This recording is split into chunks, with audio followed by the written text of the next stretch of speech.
lang sana ako kay Lilet. Hindi siya mahihirapan na tanggapin ako bilang ina niya.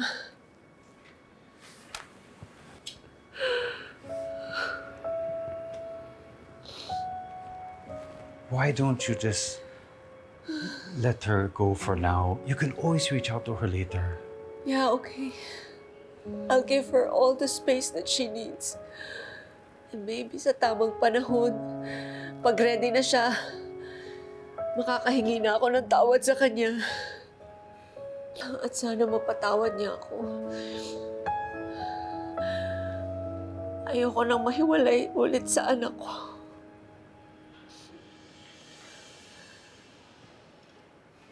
Wait. Na-determine mo na ba kung bakit galit na galit sa akin si Lilet? I spoke to Attorney Kurt. Someone told Lilette that you tipped off the reporter about the love child of their celebrity client, Esther Valencia. Pwede mo bang paimbestigahan kung sino may kagagawan niyan para sirain ako at pag-awayin kami ni Lilet? Do you really want to investigate? I think we both know who has the motive to do this.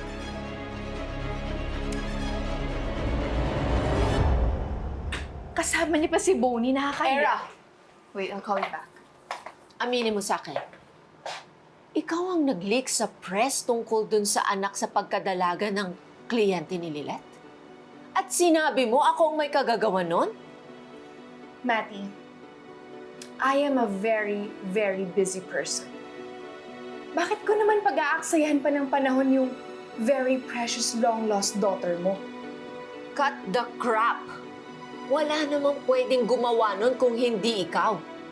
At may nakakita sa'yo na kinausap mo daw si Lilet pagkatapos nagalit ito at pumunta sa opisina ko. Then fine! I plead guilty, Your Honor.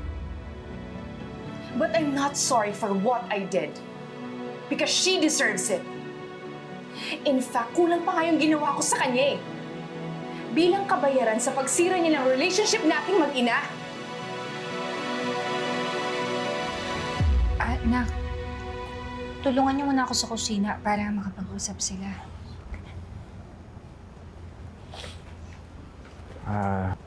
Lilet, doon muna kami sa labas ni Kirk.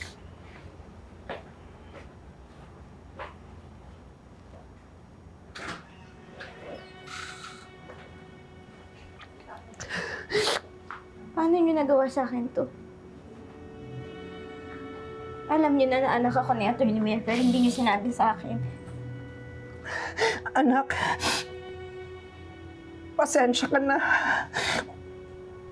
Kung hindi ko nasabi sa'yo. Tina, di ba nangako tayo noon? Nasasabihin natin lahat sa isa't isa. Bakit sinikrito niyo sa akin? Kung hindi pa sinabi sa akin ni Sir Ramir yung totoo, may balak ho ba kayong sabihin sa akin yung nalalaman niyo? O papanindigan niyo na lang yung kasinungalingan niyo? Hindi. Hindi, anak. May plano talaga akong aminin sa'yo na nagkausap kami ni Atty. Mer.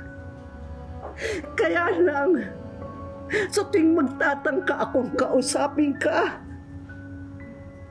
lagi akong pinanghihinaan ng loob. Siguro, Linet, dahil natatakot ako. Natatakot ako na kapag nalaman mo yung totoo, magbago yung pakikitungo mo sa akin. Anak, natatakot ako na baka iwan mo ko. Sa tingin niyo ba kaya kong gawin sa inyo yun? Ganun po ba yung pagkakakilala niyo sa akin? Sa tingin niyo ba, ganun lang kababaw yung pagmamahal ko sa inyo?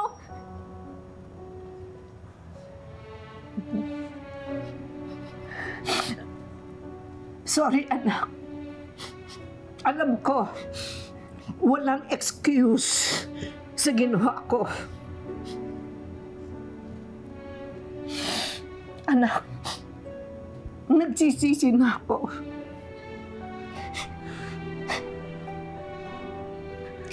Alam niyo po eh. Alam niyo kung gaano kasakit sa akin. Nainiwan ako ng totoo kong nanay para unahin yung pangarap niya. At akala ko po magkaiba kayo. Pero dahil sa ginawa niyo, mas inintindi niyo na baka iwan ko kayo kaysa dun sa mararamdaman ko.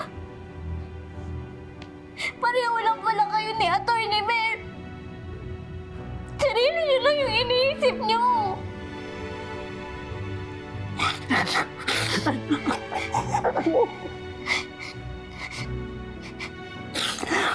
Anak, alam ko, nagkamali ako, anak. Sana bigyan mo pa ako ng isa pang pagkakataon. Lilet.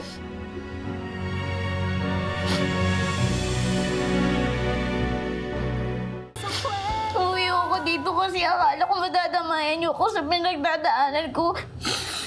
Hindi ko naman po akalain na pagdating ko dito, mas lalo lang pala akong masasaktan.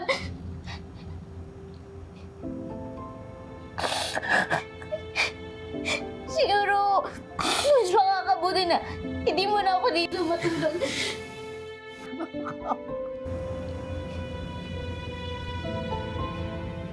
Anak, huwag ka nang umalis.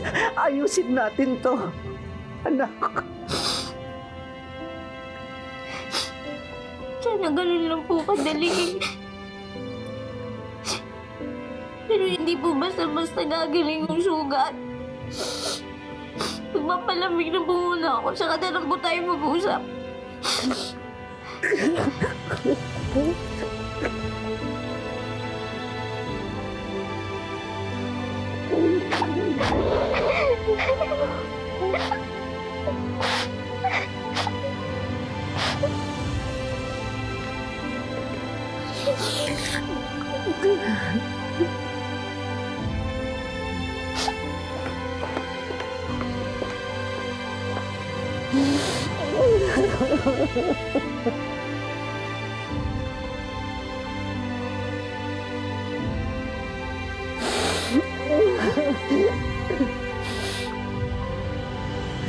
Bakit ka ba nagkakaganyan, Era? Why do you hate her so much?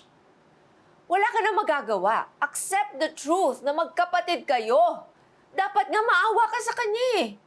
Why the hell should I? Because lumaki ka na busog sa pagmamahal at pag-aalaga ko. Wala si Lilith nun. I gave you my full support when you said you wanted to be a lawyer. She had to do everything on her own. I wasn't there to take care of her when she needed me. So why can't you be compassionate to your sister? Bakit ang nararamdaman ko, gusto mong ipagdamot sa kanya na she is part of our family? Just because we have the same mother, it doesn't mean na nakakalimutan ko na lahat ng mga kasalanan niya sa akin. She's the reason why naghiwalay kami ni Bonnie. Muntikan pa ako ma-disbar dahil she accused me of hit and run.